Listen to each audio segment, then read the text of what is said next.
The Girl Who Cried Dragon. Once upon a time, in the small village of Willowbrook, there lived a young girl named Lily.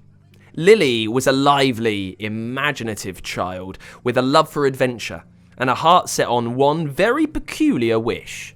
She wanted a dragon. Not a toy dragon, not a picture of a dragon, but a real fire-breathing dragon.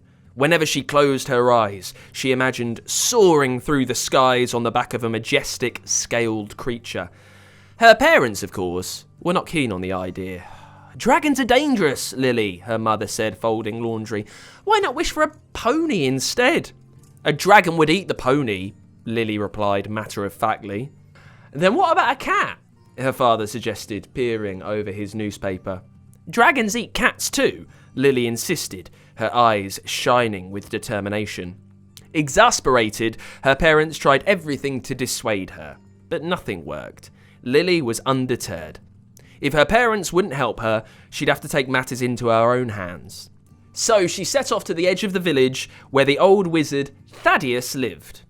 Now, Thaddeus was a cantankerous old man who rarely had visitors, and even less often entertained the wishes of starry-eyed children. But Lily was persistent. Every day after school, she would trudge up the hill to Thaddeus's tower, carrying baskets of dragon-shaped cookies she'd baked herself, hoping to get on his right side.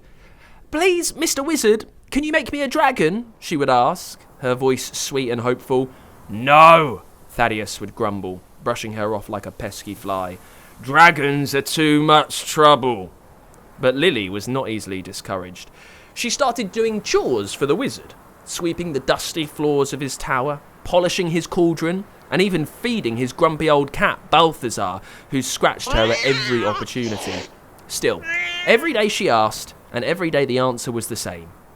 Determined to prove she was serious, Lily spent all her pocket money on dragon treats, chunks of raw meat, shiny pebbles, and even a special fireproof collar that she ordered from a magical catalogue.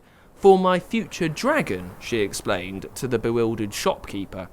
Finally, one evening, Thaddeus sighed as he watched Lily scrub his grimy potion bottles. "You're not going to give up, are you?" "Never!" Lily declared. Thaddeus rubbed his temples. "All right, fine. You want a dragon? I'll conjure you a dragon." He pulled out a dusty old spellbook and muttered an incantation. There was a flash of light, a puff of smoke, and when it cleared, there, standing in the middle of the room, was a small green dragon. "His name is Sparky," Thaddeus said, looking quite pleased with himself. Sparky was no bigger than a Labrador, with shimmering emerald scales and tiny wings that fluttered like a hummingbird's. Lily was ecstatic. She hugged the dragon, and he licked her face with a long forked tongue. "Oh, thank you, thank you, thank you," she squealed. "Don't thank me yet," Thaddeus muttered, but Lily didn't hear him. For the first few days, Sparky was everything Lily had hoped for. He ate the dragon treats she had bought and followed her around like a loyal puppy. But it wasn't too long before the mischief began. The first incident happened at school. Lily decided to bring Sparky for show and tell. She sneaked him in, hidden in her backpack, and when it was her turn, she proudly opened it up. Sparky leapt out with a triumphant roar and proceeded to cause utter mayhem. He flew around the classroom, knocking over bookshelves, setting the teacher's desk on fire with a small but potent flame, and stealing everyone's lunch. The chaos ended only when the principal, wielding a fire extinguisher, managed to shoo Sparky out the window. Lily spent the rest of the day scrubbing desks and walls while Sparky waited outside, looking unrepentant. The second incident was even more dramatic. Lily took Sparky to the village market, thinking it would be fun to show him around. Sparky, however, had his own ideas. He zoomed from stall to stall, snatching up fruits and vegetables, and even tried to carry off a roast chicken from the butcher. When the baker's cart of freshly baked bread caught his eye, he grabbed it and flew off, trailing loaves behind him like a bizarre bread parade. The entire village chased him through the streets until Sparky, his mouth full of baguettes, landed on top of the church steeple. It took the village blacksmith, armed with a lasso, to finally get him down. Lily was mortified, and the baker banned her and Sparky from the market. It was the third incident that was the final straw. One sunny afternoon, Lily decided to take Sparky for a peaceful picnic by the lake. It was all going well until Sparky spotted a rowboat gently bobbing on the water.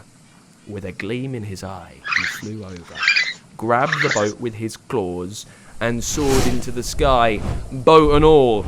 The poor fisherman who had been napping inside the boat woke up mid-air and started screaming. Sparky, startled by the noise, dropped the boat, sending it crashing into the mayor's gazebo, which collapsed in a heap of wood and dust. The entire village gathered around, shaking their heads at the spectacle. The mayor himself, covered in bits of splintered gazebo, glared at Lily.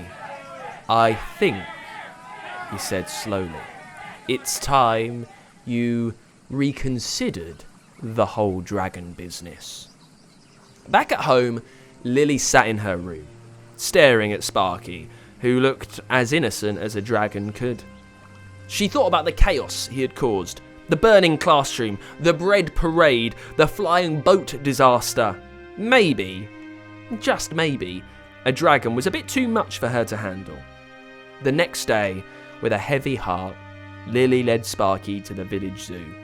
There she found the zookeeper, a kindly old man who had a knack for dealing with troublesome creatures. "I'd like to trade my dragon for something less chaotic," Lily said, glancing at Sparky, who was currently trying to steal a banana from the monkey enclosure. The zookeeper thought for a moment, then smiled. "I have just the thing."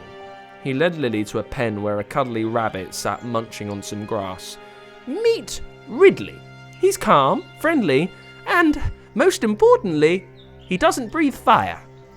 Lily looked at the bunny, who was very distinctive, with a jazzy red and white coat and matching handbag, and he blinked up at her with gentle eyes. And then Sparky, who was now dangling upside down from a tree branch. She sighed. Deal. The trade was made, and as Lily walked home with Ridley trotting happily beside her, she felt a sense of relief. Sure, a rabbit, even a red and white one, wasn't as exciting as a dragon, but at least he wouldn't set her bed on fire in the middle of the night.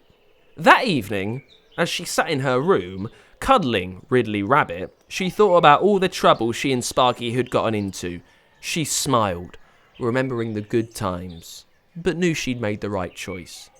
Sometimes, she realised, you need to be careful what you wished for, because getting exactly what you want isn't always as wonderful as it seemed, and as Ridley nuzzled her hand, Lily knew that, for now, a rabbit was exactly what she needed. Thank you very much to Penny for giving us the idea for The Girl Who Cried Dragon. What a title.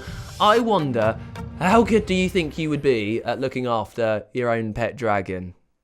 I think I'd be pretty terrible. But Penny, thank you very much. Also, a massive thank you to Hal, who gave us the idea for the character of Ridley Rabbit. Hal, I always love a rabbit, and it's fantastic that it's called Ridley. Nice and alliterative, Hal. Thank you very much. If you have any ideas for characters you'd love to see on our stories in the future, make sure you use the StoryQuest character creator over at funkidslive.com. Got an idea for a story? Tell us the title at funkidslive.com/storyquest and we could bring your story to life. For a new story each week, make sure you hit subscribe or follow so you don't miss a single episode.